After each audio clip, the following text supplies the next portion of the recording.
What's going on, guys? Multiverse Corrupt here, doing another action figure review video, and today we are having a look at none other than Kyle Rayner's Green Lantern.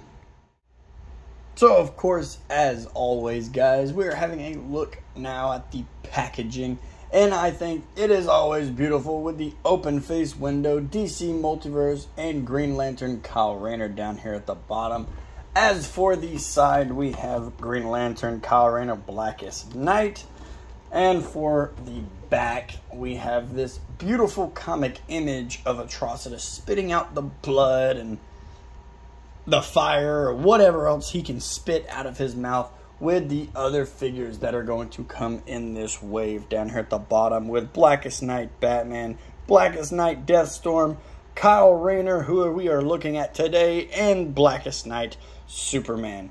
Very, very excited to get these other three figures. But as for the other side, guys, we have just Kyle Rayner Green Lantern right there, DC Multiverse up here at the top. So let's go ahead.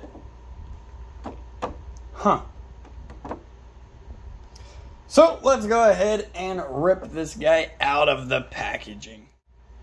After Hal Jordan succumbs to the influence of Parallax and the Green Lantern Corps crumbles, the Guardian Gauntlet travels to Earth to bestow the final Green Lantern power ring to artist Kyle Rayner. Rather than protecting just Earth and Space Sector 2814, it's now Kyle's responsibility to guard the entire universe as the sole Green Lantern until the Guardians and the Corps return. During the Blackest Night, an army of Black Lanterns attack the Guardians' home world of Oa, where many of the Green Lanterns also reside, including Kyle Rayner. Looking to defend the planet, Kyle flies into action with the other Lanterns by his side.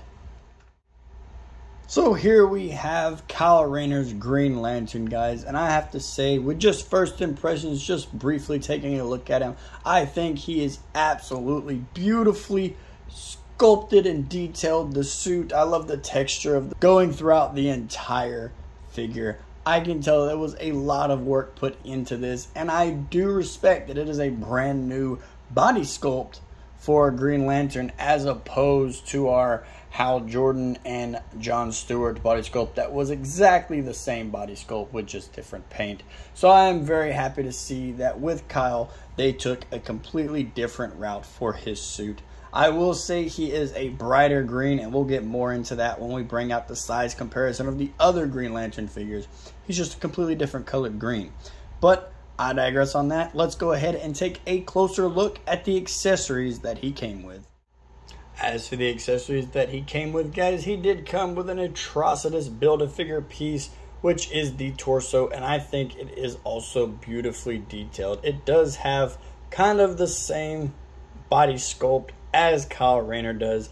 The details in the suit feel the same, but just knowing that the details within the suit for the chest piece here are completely molded in there. It's not just a slab of paint, it is sculpted in there. I am very excited to get this Build-A-Figure put together entirely, because I am a big Atrocious fan. I prefer him as the villain compared to Sinestro.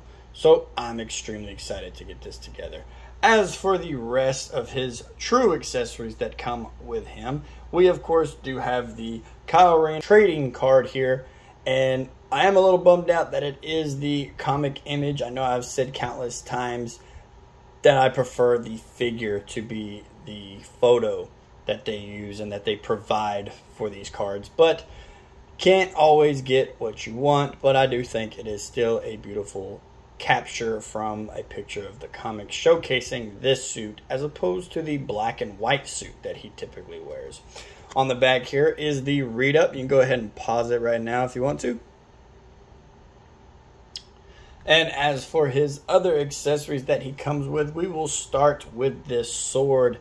And this sword to me looks very, very familiar. Mortal Khan's sword vibes, because yeah, the tips are different, but they use the same sword within Mortal Kombat 11. So right when I saw it in the package, I was just like, is that just a reuse of Kotal Khan's? But it's not. It is a different, but it is based off the same design that he uses here. But I digress with that. I do think it is very nice to have it. I would have preferred probably some more energy effects instead of just the swords. I mean, we've gotten swords time and time again. I mean, these are another perfect example.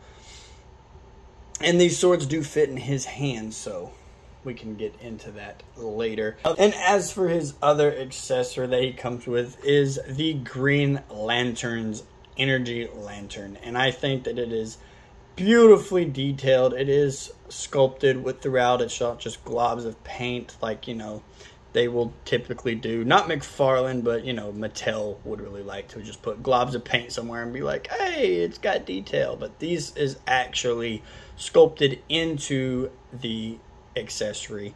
It's not just messy paint thrown everywhere. I personally would have liked an actual lantern as opposed to just the energy construct of a lantern. I know in different variations and different comics it's either or, but I would think a actual lantern to hold would have been a cooler design. Maybe some slabs of black on there with some silver, who knows. But I think that this is still a beautiful accessory to have. So, with all that said, guys, let's go ahead and get Kyle back out here. Kyle Rayner's Green Lantern, and see how he compares to the other lanterns. Now, as for how tall he stands at about the 7-inch mark, which is the typical for McFarlane toys. So, he will and sculpt. Let's go ahead and bring him closer to the camera, into the light. I think he is absolutely gorgeous. I will say I am not a big fan of how they sculpted his mask. I understand he has a bigger mask, but I would have just slimmed it down a little bit. It's like real fat here on the sides, and I digress. I still like it. And also, you can kind of tell on camera, it doesn't really pick it out, but through the eyes, his neck skin tone is a different tone than his face. It's just looks like he was wearing a mask outside in the sun, and not just this mask. I'm talking an entire headpiece covering up everything, and his neck was what was exposed. But as for his detail within him, you can kind of see it through the camera. It looks absolutely beautiful. It's just this kind of mesh-like feeling to it. It's actually pretty well done. And then, of course, the logo is smooth. As for his articulation, he can look up just a little bit. He has this big clump of hair on the back there, which kind of stunts it, but he can look down all the way. His head does rotate all the way around. His arms go out about that far there, and they articulate all the way around as well with a beautiful bicep cut, although mine are a little tight. He is double hinged here at the elbow, and he is on a wrist hinge and a peg.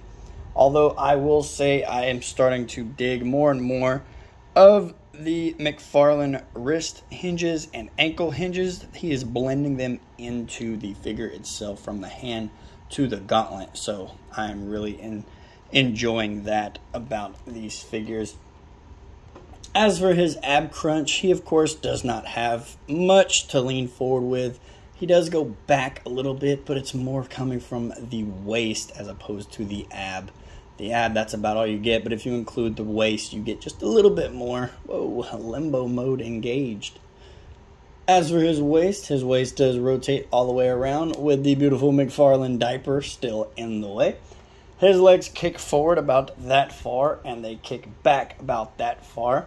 His legs can also kick out about that far. As for his knees, he is double hinged at the knee, and his ankles do ankle down, they ankle up, and he does have the ankle pivot. And just to get a closer look at these ankles to show you guys that he really is blending them from one to the other instead of just putting a ball right there. So I am very grateful for that with McFarlane Toys. As an A+ in my book. So guys, let's go ahead and get the other figures out here for the size comparison. And as for the size comparison, guys, we have here the Hal Jordan from the 2-pack Hal Jordan and Batman of Earth -32. And I think that they scale together perfectly. But as you can see, it is that different color green that I was talking about. It is more of a lime green over here compared to this dark green. And you'll see it with the other lanterns as well. Here, guys, is the John Stewart Green Lantern with the Kyle Rayner Green Lantern and still the different color green.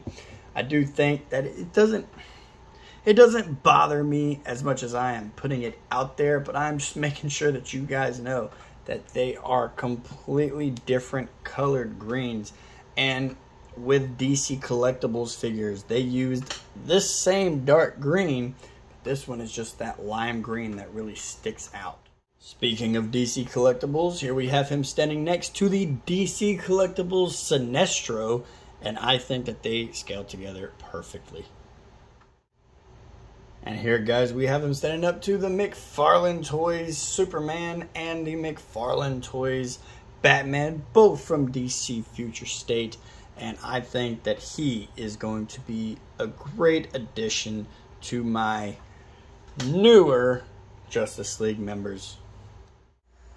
Alrighty, guys, and there we have it. Another action figure review video in the books and on the channel. I really do hope you guys enjoyed. As for my rating with this figure, it is going to be a solid 8 out of 10. The only gripes I have is the different color green. Don't get me wrong, I love the color. It really does pop. It stands out. But just knowing that when he's standing side by side with the other lanterns and his uniform is a complete different green to where he just pops. I'm grateful, but I know it's going to bother me in the long run. But with all that said, guys, I really do hope you enjoyed. Leave a like, subscribe, leave a comment if you haven't already. Help me boost that algorithm out. And I will see you guys in the next video. Later.